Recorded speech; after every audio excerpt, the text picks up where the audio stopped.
नमस्कार, good news Bharat में आप सभी दर्शकों का स्वागत है। मैं संजीव शर्मा और आइए देखते हैं गुड न्यूज़ भारत पर आजमगढ़ की खबरें फटाफट अंदाज में।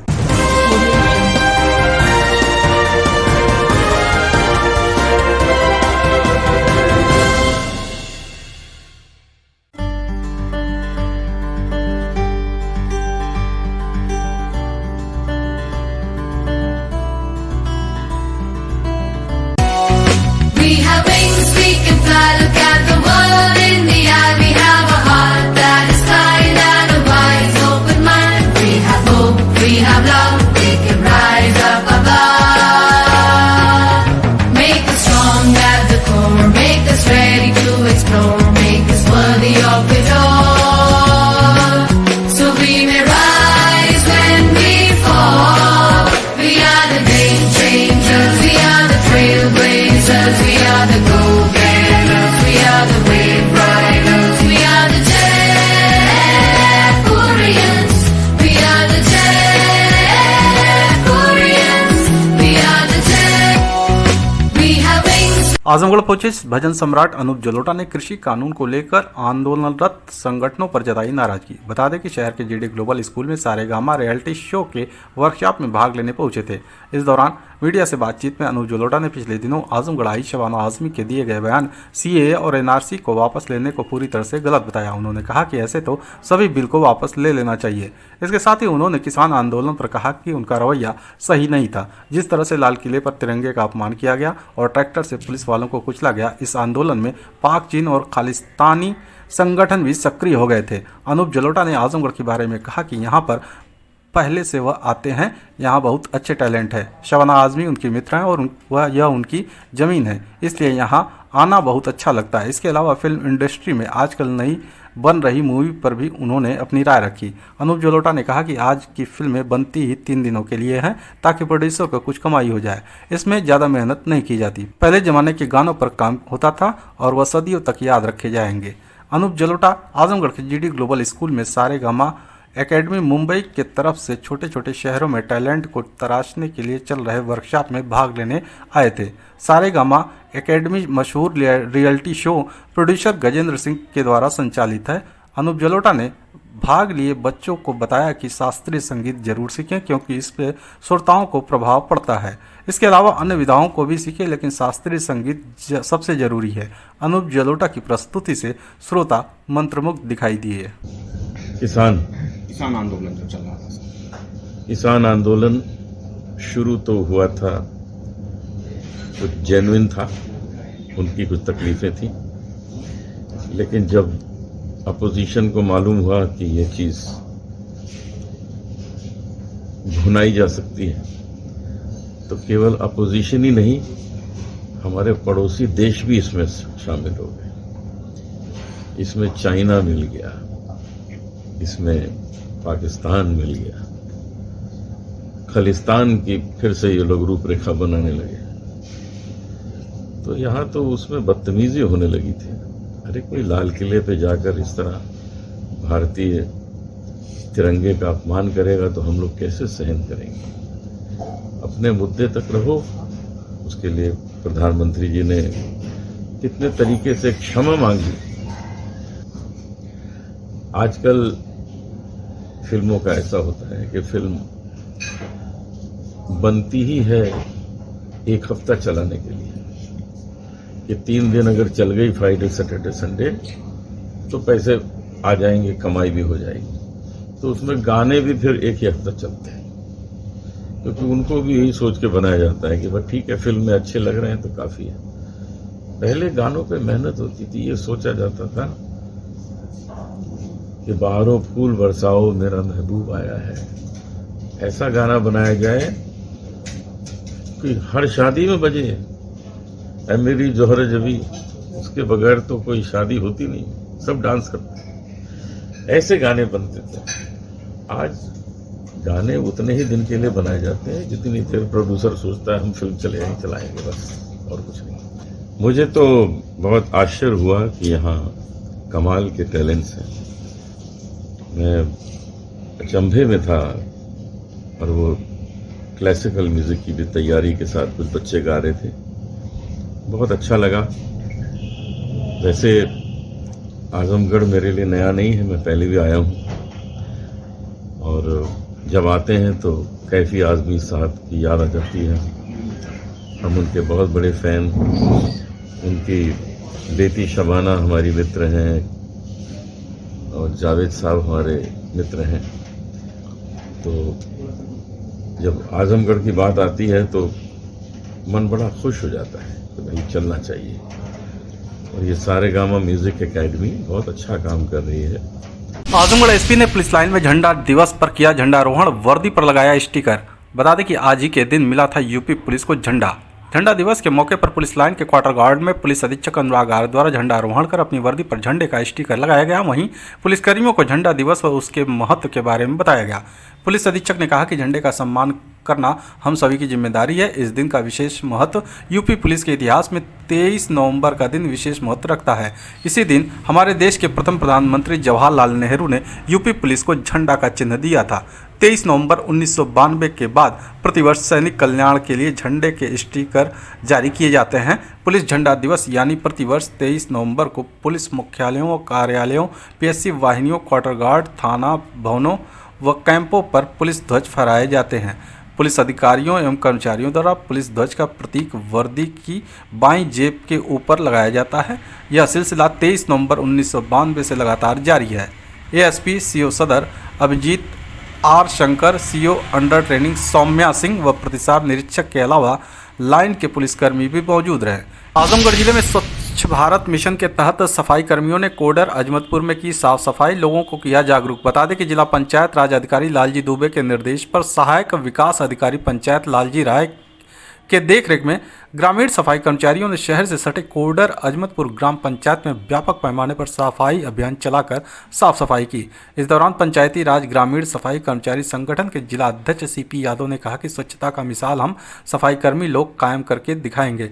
मीडिया प्रभारी गुलाब चौरसिया ने कहा कि स्वच्छता के प्रति हम हमेशा से जागरूक थे, जागरूक हैं और आगे भी जागरूक रहेंगे और लोगों को भी इसके साथ साथ जागरूक करते रहेंगे। यह जो सफाई अभियान सालों से चला आ रहा है, इसको भी लगातार चलाते रहेंगे। लोगों से अपील किया कि अपने आसपास साफ सफाई का विशेष ध्यान दें, कूड़े को निर्धारित स्थान पर ही फेंके, गंदगी से बचाव करके ही हम अपने आप को स्वस्थ रख सकते हैं। आजमगढ़ जिले के कई थानों की पुलिस ने शांति भंग में 35 लोगों पर की कार्रवाई, एसपी ने दी जानकारी। पुलिस अधीक्षक अनुराग आर्य ने बताया कि जनपद में कानून व्यवस्था को कायम रखने के उद्देश्य से चलाए जा रहे अभियान के क्रम में जिले के कई थानों की पुलिस ने क्षेत्र में शांति भंग करने वालों के खिलाफ कार्रवाई तेज कर दी है। इसी कड़ी में विभिन्न थाना पुलिस ने शांति भंग में सीआरपीसी की धारा 151 के तहत 35 व्यक्तियों के खिलाफ कार्रवाई किया है। आजमगढ़ कलेक्ट्रेट सभागार में डीएम ने रानी लक्ष्मीबाई महिला एवं बाल सम्मान कोष योजना के निस्तारण के संबंध में की बैठक, दिए आवश्यक दिशा निर्देश। बता दें कि बैठक में जिलाधिकारी राजेश कुमार के सामने जिला संचालन समिति द्वारा 15 लंबित प्रकरणों में से 14 प्रकरणों को स्वीकृत करते हुए एक प्रकरण को अस्वीकृत किया गया। स्वीकृत 14 प्रकरणों में से 3 प्रकरणों की क्षतिपूर्ति का भुगतान जिला समाज कल्याण विभाग द्वारा किया गया। इसी के साथ ही जिलाधिकारी ने शेष 11 प्रकरणों के क्षतिपूर्ति का भुगतान प्राथमिकता के आधार पर किए जाने के लिए जिला प्रशासन अधिकारी को निर्देश दिए।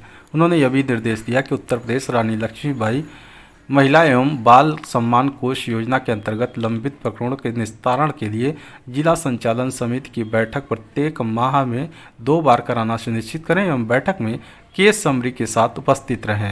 आजमगढ़ जिले के हांसपुर निवासी मानसिक विचित्र युवक से दबंग ने जमीन करा लिया बैनामा, पीड़ित ने एसपी से की शिकायत।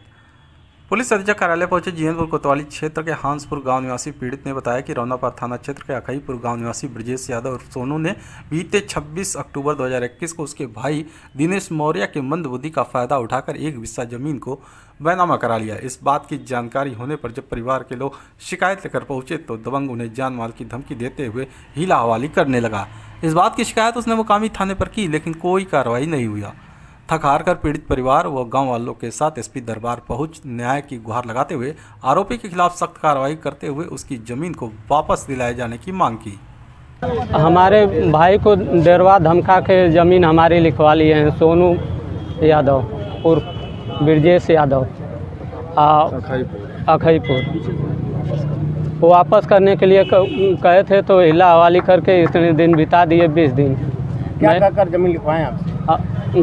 कहे हैं कि हम आपको ज़मीन बगल में दे देंगे, 5 बीसा ये कर देंगे, वो कर देंगे। दुनिया भर का हिला हवाली बतिया के हमारे दिमाग कमज़ोर भाई है, उसकी ज़मीन लिखवा ली है। कितना लिखवाएं? 1 बीसा 28 कड़ी। अब क्या कर रहे हैं? अब कर रहे हैं कि नहीं देंगे, अगर ढेर आपत्ति नहीं उठाओगे तो तुम्हें गोली मारेंगे। थाने पर गए तो क्या हुआ? थाने पर गए तो कोई सुनवाई नहीं हुई। आजमगढ़ न्यायालय ने हत्या के मामले में एक ही परिवार के 4 लोगों को आजीवन कैद व सभी पर 10-10 हजार रुपए जुर्माने की सजा सुनाई। बता दें कि अतरौलिया थाना क्षेत्र के भैरवपुर गांव निवासी सत्यराम सिंह का गांव के ही गिरजा शंकर सिंह से मुकदमे की रंजिश चल रही थी। आरोपी गिरजा शंकर सिंह, रविशंकर सिंह तथा विभा सिंह वसुधा सिंह 13 मई 2012 की सुबह 8 बजे गांव में ही मुर्गी फार्म की छत पर पुआल डाल रहे थे। इस मुर्गी फार्म के लिए न्यायालय ने स्थगन आदेश दे रखा था। वादी सतराम सिंह के पुत्र सुरेंद्र सिंह ने आरोपियों को पुआल डालने से मना किया। विभा सिंह तथा सुधा सिंह के ललकारने पर गिरजा शंकर ने सुरेंद्र को गोली मार दी। घायल सुरेंद्र सिंह को इलाज के लिए जिला अस्पताल लाया गया, जहां से वाराणसी रेफर कर दिया गया। इलाज के दौरान 1 जून 2012 को सुरेंद्र की मौत हो गई। पुलिस ने जांच पूरी करने के बाद चारों आरोपियों के विरुद्ध चार्जशीट न्यायालय में प्रस्तुत कर दिया। अभियोजन पक्ष की तरफ से शासकीय अधिवक्ता जगदम्बा पांडे तथा विक्रम पटेल ने सत्यराम सिंह, तारा देवी, प्रिया सिंह, डॉक्टर प्रेम प्रकाश वर्मा, डॉक्टर महेंद्र प्रताप, प्रभारी निरीक्षक तेज बहादुर, डॉक्टर रफीक परवेज, सुभाष चंद्र मिश्रा, अवधेश कुमार तिवारी, विपुल सिंह तथा अवधेश सिंह को बतौर गवाह न्यायालय में परिचित कराया। दोनों पक्षों की दलीलों को सुनने के बाद अदालत ने सभी चारों दोषियों को गिरजा शंकर सिंह, रविशंकर सिंह, विभा सिंह तथा सुधा सिंह को आजीवन कारावास तथा प्रत्येक को 10-10 हजार रुपये जुर्माने की सजा सुनाई। आजमगढ़ जिले के 3 थाना क्षेत्रों में हुए सड़क हादसों में घायल 3 की उपचार के दौरान मौत। पुलिस ने शव पोस्टमार्टम के लिए भेजा। बता दें कि अरौला थाना क्षेत्र के गहजी गांव निवासी 38 वर्षीय नीता सिंह बिलरियागंज थाना क्षेत्र के गदनपुर इच्छन पट्टी स्थित प्राइमरी विद्यालय में सहायक अध्यापिका थीं। वे 2 दिन पूर्व अपने पति पवन सिंह के साथ बाइक से मंझारी स्थित बैंक से रुपए निकालने को घर से निकली थी। जैसे ही वे सोफीपुर के पास पहुंचे, सामने से आ रहे ट्रक ने टक्कर मार दिया। हादसे में नीता सिंह गंभीर रूप से घायल हो गई, जिन्हें उपचार के लिए शहर के एक निजी अस्पताल में भर्ती कराया गया, जहां उनकी मौत हो गई। सूचना पर पहुंची पुलिस ने शव को कब्जे में लेकर पोस्टमार्टम के लिए भेज दिया। तो वहीं अतरौलिया थाना क्षेत्र के पचरी गांव निवासी 45 वर्षीय रामचेत्र गांव के मित्र 37 वर्षीय मूलचंद के साथ मजदूरी करके परिवार की जीविका चलाते थे। 2 दिन पूर्व अरौला मजदूरी करने बाइक से गए थे।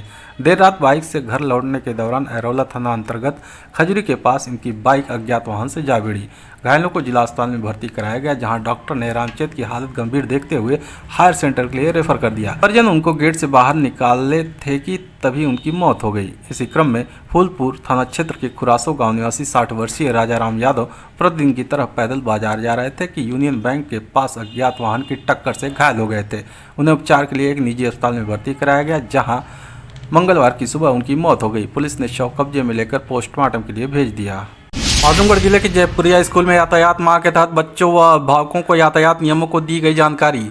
बता दें कि पुलिस अधीक्षक अनुराग आर के प्रेरणा से अपर पुलिस अधीक्षक यातायात सुधीर जायसवाल के द्वारा जयपुरिया स्कूल में स्कूल के बच्चों व अभिभावकों को यातायात नियमों की जानकारी ऑडियो, वीडियो, विजुअल क्लिप के माध्यम से दुर्घटनाओं के विभिन्न कारणों के विषय में बताते हुए यातायात सुरक्षा उपायों के विषय में जागरूक किया गया। बच्चों द्वारा भी कार्यशाला में उत्साहपूर्वक प्रतिभाग किया गया तथा उनके द्वारा भी यातायात दुर्घटनाओं व सुरक्षा को लेकर अपनी बात कही गई। अभिभावकों ने ऑडियो, वीडियो, विजुअल क्लिप के माध्यम से यातायात सुरक्षा के माध्यम से प्रयासों की प्रशंसा व अधिक प्रभावी माध्यम बताया, जिसमें बच्चों द्वारा अपने अपने प्रश्न भी दुर्घटना के संबंध में पूछे गए तथा कुछ बच्चों द्वारा उस दुर्घटना का बचाव के उपाय भी बताया गया, जिसमें ओवर स्पीड, बिना हेलमेट, 3 सवारी, लापरवाही पूर्वक वाहन चलाना, कोहरे के कारण हुई दुर्घटना, गलत ओवरटेक के कारण हुई दुर्घटना आदि का सविस्तार विवरण किया गया तथा बच्चों को हेलमेट, सीट बेल्ट, अन्य यातायात के नियमों की जानकारी दी गई। पवन सोनकर, प्रतिसार निरीक्षक परिवहन विभाग के द्वारा स्कूल के बच्चों के साथ यातायात जन जागरूकता रैली निकाली गई तथा प्रवर्तन की कार्रवाई करते हुए 85 वाहनों का ई चालान किया गया। वरिष्ठ पुलिस अधीक्षक आजमगढ़ के आदेश के क्रम में मॉडिफाइड साइलेंसर लगे बुलेट मोटरसाइकिल के विरुद्ध अभियान के क्रम में यातायात प्रभारी कौशल पाठक के द्वारा 10 बुलेट मोटरसाइकिल को सीज किया गया। आजमगढ़ जिला अस्पताल पहुंची कायाकल्प टीम, स्वास्थ्य सेवाओं का लिया जायजा। बता दें कि कायाकल्प टीम में HOD Lucknow doctor Shiv Prakash, doctor EK Tripathi व district quality consultant doctor Subhash Pateria मंगलवार को जिला अस्पताल का निरीक्षण करने पहुंचे। इस दौरान टीम ने अस्पताल की स्वास्थ्य सेवाओं के साथ ही साफ सफाई व्यवस्था को भी परखा। अस्पताल की ओपीडी, वार्ड, ऑपरेशन थिएटर और इज्जत घर आदि का निरीक्षण भी किया। अस्पताल में मरीजों को मिलने वाली सुविधाओं का भी जायजा लिया। अस्पताल की सफाई व्यवस्था पर विशेष ध्यान देने के लिए एसआईसी को निर्देश दिया। इसी के साथ ही पैथोलॉजी सेंटर में टीम ने वहां कार्य कर रहे स्टाफ से जवाब तलब किया। इस दौरान कर्मचारियों ने टीम के प्रश्नों का सही उत्तर नहीं दिया। इस पर कायाकल्प टीम ने सभी को चेतावनी निर्गत किया। चलिए, तो ये सब शुरू कराइए। अच्छा, कितने तरह के डिब्बे होते हैं बायोमेडिकल वेस्ट के? अच्छा, ग्लव्स पहनते हो तो ये ग्लव्स किस डिब्बे में जाएगा? कभी फेंके हो? अच्छा, पस लग गया उसमें, मान लो बलगम का टेस्ट कर रहे हो, स्पुटम, उसमें स्पुटम लग गया तो किस में जाएगा? आजमगढ़ जिले के औजौदी गांव के बासफोर जात के लोगों ने आवासीय पट्टे की मांग को लेकर किया प्रदर्शन, सौंपा ज्ञापन। जिलाधिकारी कार्यालय के सामने प्रदर्शन कर रहे ग्रामीणों ने बताया कि इसी तरह से मेहनत मजदूरी करके 2 जून की रोटी कमा पाते हैं। 2 वर्ष पूर्व आजमगढ़ के डीएम रहे एनपी सिंह ने गांव का दौरा किया था। तब उनकी हालत पर तरस खाकर उन्होंने आवासीय भूमि आवंटित करने का निर्देश दिया था। करीब 2 वर्ष तक बैठकों का दौर जारी रहा और कागज दौड़ता रहा, लेकिन आज तक वह पूरा नहीं हो सका। गरीब जहां थे वहीं के रह गए और उम्मीद जगाए रखे। अब एक बार फिर हुक्मरानों के कान तक अपनी आवाज़ पहुंचाना चाहते हैं, इसलिए वे अपने अपने छोटे बच्चों के साथ, महिलाओं के साथ यह लोग आज की मेहनत मजदूरी छोड़कर फिर से गुहार लगाने कलेक्ट्रेट पहुंचे हैं। जिलाधिकारी को ज्ञापन सौंप मांग किया है कि उन्हें आवासीय भूमि का आवंटन किया जाए। साहब, हम लोग बेजमीन के हैं, हम लोग के पास ज़मीन नहीं है और ज़मीन खातिर हम लोग आते हैं और साहब लोग किहन, साहब लोग ज़मीन देहला, अलाट हो गया है, लेकिन कब्जा ना कराल जाता साहब। हम लोग न कागज़ मिला है न कुछ मिला है। अब हम लोग बहुत परेशान हैं साहब, इतना परेशान है कि बाल बच्चे खातिर गाली पकड़ लोग गांव के देते हैं कि यहाँ से वहाँ जाओ, वहाँ से यहाँ जाओ, ऐसे ऐसे तो है साहब। आजमगढ़ एडीए ने बिना मानचित्र स्वीकृत हुए मुकेरीगंज सहित 3 जगहों पर हो रहे निर्माण कार्य को किया सील। आजमगढ़ विकास प्राधिकरण के सचिव बैजनाथ ने बताया कि निर्माण स्थल मुकेरीगंज पर श्यामलाल जायसवाल द्वारा आजमगढ़ विकास प्राधिकरण से बिना मानचित्र स्वीकृत कराए भूतल व प्रथम तल पर किए जा रहे निर्माण कार्य को सील कराया गया। इसी प्रकार निर्माण स्थल मुकेरीगंज में ही अनुज कुमार जालान द्वारा भूतल प्रथम एवं द्वितीय तल पर किए गए अनाधिकृत निर्माण को सील कराया गया। इसके अतिरिक्त निर्माण स्थल लचरामपुर में बालचंद राम व राजेश यादव द्वारा बेसमेंट व प्रथम तल पर की जा रही शटरिंग के निर्माण को सील कराया गया। इसी कड़ी में निर्माण स्थल सिधारी पर रहमान और सुहान द्वारा आजमगढ़ विकास प्राधिकरण से बिना मानचित्र स्वीकृत कराए भूतल पर लगभग 25x40 फीट माप में बिना सेट बैक छोड़े 15 आरसीसी कॉलम की सहायता से किए जा रहे व्यावसायिक निर्माण कार्य को सील कराया गया। अनाधिकृत निर्माण सील किए जाने से पहले हितबद्ध व्यक्तियों को उत्तर प्रदेश नगर नियोजन एवं विकास अधिनियम 1973 की सुसंगत धाराओं के अंतर्गत नोटिस निर्गत कर सुनवाई का समुचित अवसर देकर कार्रवाई की गई। सीलबंदी की कार्रवाई का उल्लंघन करने पर अनाधिकृत निर्माणकर्ताओं के विरुद्ध प्राथमिकी दर्ज कराई जाएगी। आजमगढ़ में एक परिवार सदस्य 4 नारे के साथ कांग्रेस चलाएगी 15 दिवसीय सदस्यता अभियान। ओमकार पांडे ने दी जानकारी। कांग्रेस के जिला प्रवक्ता ओमकार पांडे ने मीडिया से बातचीत में कहा कि उत्तर प्रदेश कांग्रेस कमेटी के सचिव प्रभारी आजमगढ़ अहमद शमशाद के दिशा निर्देश में एवं जिला अध्यक्ष प्रवीण कुमार सिंह के नेतृत्व में आजमगढ़ कांग्रेस 15 दिवसीय सदस्यता अभियान के क्रम में 26 नवंबर से 10 दिसंबर तक एक परिवार सदस्य 4 नारे के साथ वृहद सदस्यता अभियान कार्यक्रम चलाएगी। इसके लिए न्याय पंचायत स्तर एवं ग्राम पंचायत स्तर तक की गठित टीमें प्रत्येक ग्रामों में आम जन से संपर्क कर कांग्रेस पार्टी का सदस्य बनाने का काम करेंगी। आजमगढ़ जनपद में सदस्यता अभियान में 5 लाख नए सदस्य बनाने का लक्ष्य निर्धारित किया गया है, जिसे कांग्रेस के प्रशिक्षित उत्साहित कार्यकर्ता सुगमता से हासिल कर लेंगे और कांग्रेस कार्यकर्ता प्राप्त लक्ष्य से अधिक सदस्य बनाने के लिए पूरी तरह तैयार हैं। कांग्रेस प्रवक्ता ने आगे कहा कि गैर कांग्रेसी दलों की सरकारों ने 32 वर्षों के कुशासन में प्रदेश की बदहाली से निराश उत्तर प्रदेश की जनता कांग्रेस की तरफ आशा भरी निगाहों से देख रही है। ऐसे में कांग्रेस अखिल भारतीय कांग्रेस कमेटी के राष्ट्रीय महासचिव प्रभारी उत्तर प्रदेश प्रियंका गांधी जी के नेतृत्व में उत्तर प्रदेश के नवनिर्माण के लिए करो या मरो की नीति पर काम करते हुए प्रदेश में अमन चैन खुशहाली लाने का काम करेंगी और कांग्रेस की सरकार बनते ही उत्तर प्रदेश को पुनः विकास के रास्ते पर ले जाने के लिए आवश्यक कदम उठाएंगी। खबरों में समय है एक ब्रेक का। आप देखते रहिए good news Bharat.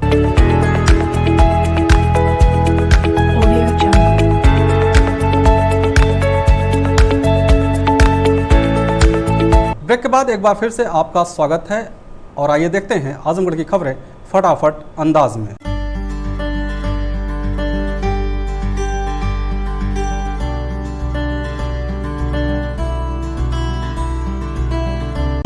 We have wings, we can fly, look at the world in the eye. We have a heart that is kind and a wise, open mind. We have hope, we have love, we can rise up above.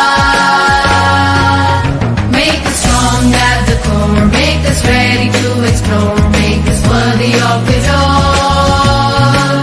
So we may rise when we fall. We are the game changers, we are the trailblazers, we are the go-getters, we are the wave riders, we are the Jaypurians, we are the Jaypurians, we are the Jay. We have wings, we can. Nandapur की महिला ने private bus कर्मियों द्वारा लाखों का जेवर उड़ा देने का लगाया आरोप, परिजनों ने रोकी बस। चंद्रकला पत्नी संतोष चौहान निवासी नंदापुर थाना देवगांव घर से बस द्वारा एक वैवाहिक कार्यक्रम में कल रविवार को आजमगढ़ जा रही थी कि पीड़िता का आरोप है कि बस कर्मियों ने उसके छोटे बैग को मना करने के बावजूद बस की छत पर रख दिया। आजमगढ़ उतरने पर बस रोककर उसका बैग ऊपर से फेंक दिया गया तथा बस चालक अविलंब बस लेकर आगे भाग गया। उसने देखा तो उसके बैग का ताला टूटा हुआ था तथा उसमें रखा लाखों का जेवर गायब था। वो हैरान परेशान होकर रोती बिलखती हुई अपने घर चली आई तथा परिजनों से आप बीती सुनाने के बाद परिजन आज सोमवार को शाम को बघरवा उर्फ मौलानापुर में नेशनल हाईवे 233 के अर्धनिर्मित अंडरपास के निकट बस को रोक लिए, लेकिन कल रविवार को बस पर मौजूद सभी बसकर्मी गायब मिले। नए चालक और परिचालक बस में सवार मिले। ग्रामीणों ने बस को रोककर पुलिस को सूचना दी। इसके बाद डायल 112 पुलिस वहां पहुंच गई तथा जांच पड़ताल आरंभ कर दी है। समाचार लिखे जाने तक बस मालिक को इसकी सूचना देने पर बस मालिक ने चालक और परिचालक को वहां लेकर आने का आश्वासन दिया है। इस समय सभी लोग उनके आने की प्रतीक्षा कर रहे हैं। चंद्रकला चौहान, कहाँ घर? नंदापुर। नंदापुर। कैसे भाई?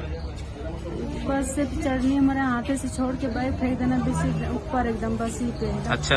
हाँ, फेंक देना, फेंक के फिर के बाद बस के ऊपर पूरा हमारा बैग वैग तोड़ के एकदम निकाल के फिर बस में चैन लगा के फिर जब उतरना तो फिर के बाद ऐसे ही बैग पर से फेंक देना, फेंक के बस तुरंत बस लेके चल देना। कितना रहल कुल रहल मतलब इतना कि जैसे पूरा खार रहल, मानटिका, नथिया रहल, फिर के बाद काने में का आयरन रहल, सुई तागा रहल। कुल कितना रहल पैसे का? मीना दुकान बता थी ना, जैसे अंगूठी रहल, छल्ला रहल, और फिर करे बाद मीना रहल, 2 पैजब रहल, मतलब इतनी सामान हमारा रहल। कुल कितने का हुई? अरे भैया तो कुल 4 लाख का हमके नहीं रोम तो ये कहाँ यहाँ से जाते रहलू आजमगढ़? आजमगढ़ जाती है नंदी के। तो आप नीचे नहीं रखी थी बैग? बैग हमारे हाथे से छोड़ लिया, छोड़कर ऊपर रख दिया। अच्छा, तो अभी आज पकड़ाया कि नहीं पकड़ाया? खाली बस पकड़ानी? बस पकड़ाई है, अभी वो सब नहीं मिले हैं। गड़ौली गांव की महिला ने जमीन पर दबंगों द्वारा कब्जा कर लिए जाने और धमकी देने का आरोप लगाते हुए देवगांव कोतवाली में दी तहरीर। देवगांव कोतवाली के गड़ौली गांव की सुदामी देवी पत्नी सहादुर राम ने उसकी ज़मीन को कुछ दबंगों द्वारा बाउंड्री बनाकर करकट रखकर कब्जा कर लिए जाने की देवगांव कोतवाली में तहरीर दी है। उसका आरोप है कि जब उसने इसका विरोध किया तो दबंगों द्वारा उसे जान से मारने की धमकी दी गई, जिससे वो काफ़ी डरी और सहमी हुई है। उसका कहना है कि उसका आना जाना उक्त कब्जेदारों के घर के बगल से ही है। उसने बताया कि अपनी ज़मीन को दबंगों के कब्जे से मुक्त कराने के लिए वह देवगांव कोतवाली तथा उप जिलाधिकारी लालगंज के दरबार में भी गई, लेकिन मामला जस का तस बना हुआ है। सुदामी देवी ने तहरीर देकर कहा है कि वो अनुसूचित जाति की गरीब महिला है। उसने बताया कि वह यूपी डायल 100 को भी सूचना दी थी, लेकिन यह कहकर मामले को टाल दिया गया कि ये मामला राजस्व विभाग का है। इसके बाद उसने देवगांव कोतवाली और एसडीएम के यहां जाकर प्रार्थना पत्र दिया, लेकिन कोई भी सुनवाई अब तक नहीं हो सकी। 18 वर्ष से ऊपर के लोगों के 100% टीकाकरण के लक्ष्य की पूर्ति हेतु लालगंज में एडिशनल सीएमओ ने वैक्सीनेशन टीम के साथ की बैठक। सामुदायिक स्वास्थ्य केंद्र लालगंज में एडिशनल सीएमओ वाईके राय की अध्यक्षता में आज मंगलवार को कोविड-19 वैक्सीनेशन से जुड़े स्वास्थ्य कर्मियों, चिकित्सकों तथा एएनएम और वैक्सीनेशन टीम की एक आवश्यक मीटिंग आयोजित की गई, जिसमें 18 साल से अधिक के लोगों के टीकाकरण के लिए 100% लक्ष्य को दृष्टिगत रखते हुए यह आह्वान किया गया कि आम जन को जागरूक करके और मीडिया का सहयोग लेकर 100% टीकाकरण के लक्ष्य को जल्द से जल्द हर हाल में पूरा कर लिया जाए। इस अवसर पर CHC incharge major SK Singh, doctor Chandra, Anita Yadav, Sadhana Saroj सहित तमाम चिकित्साकर्मी मौजूद रहे। लालगंज में अज्ञात घायल व्यक्ति की पुलिस बनी मददगार, उपचार के लिए सीएचसी लालगंज से भेजा गया आजमगढ़ सदर अस्पताल। आज मंगलवार को दोपहर 3 बजे के करीब NH 233 पर लालगंज हाईडिल के पीछे एक अज्ञात व्यक्ति घायल अवस्था में पाया गया, जिसको डायल 112 के पुलिसकर्मियों द्वारा सामुदायिक स्वास्थ्य केंद्र लालगंज पहुंचाया गया। प्राथमिक उपचार के बाद लालगंज पुलिस चौकी के दीवान इसरार शेख ने 108 नंबर एम्बुलेंस से उसे बेहतर उपचार के लिए सदर अस्पताल भेज दिया। बुरी तरह घायल होने के कारण वो अपना नाम तथा गाँव नहीं बता पा रहा है। यहाँ तक कि चिकित्सकों द्वारा बांधी गई पट्टी आदि भी वो असामान्य स्थिति में होने के परिणाम स्वरूप नोचकर फेंक दे रहा है। उचित उपचार के लिए उसे आज सदर अस्पताल आजमगढ़ के लिए भेज दिया गया। पलना से जौनपुर जा रही महिला देवगांव में हुई बेहोश, कांग्रेस ब्लॉक अध्यक्ष की सूचना पर पुलिस ने पहुंचाया अस्पताल।